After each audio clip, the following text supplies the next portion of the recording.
Jordi Andanu melaporkan pemilik akun Instagram yang menjual baju impor ke Polrestabes Palembang. Dalam laporannya, pelapor yang tertarik postingan akun Instagram Farza Shop yang menjual kemeja impor lalu membelinya secara online. Beberapa hari pemesanan, pelapor kemudian ditelepon seseorang yang mengaku sebagai petugas Bea Cukai. Orang tersebut meminta uang tebusan pada pelapor karena membeli baju impor ilegal dan mengancam akan dipidana jika tidak membayar tebusan. Pelapor yang takut kemudian mentransfer uang bertahap mencapai 15 juta rupiah. Pelapor menyadari hal itu merupakan penipuan setelah terlapor kembali meminta uang tebusan. Yang maghrib kemarin ada yang nelpon dari pihak Bea Cukai. Nah, dari pihak Bea Cukai ini ngomong, nelpon aku katanya barang kamu lagi di bandara. Lagi di bandara. Tapi barangnya kate surat perizinan.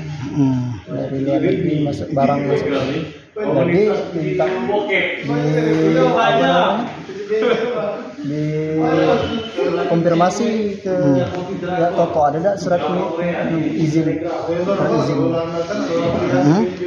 Nah, toko tadi kate surat izin.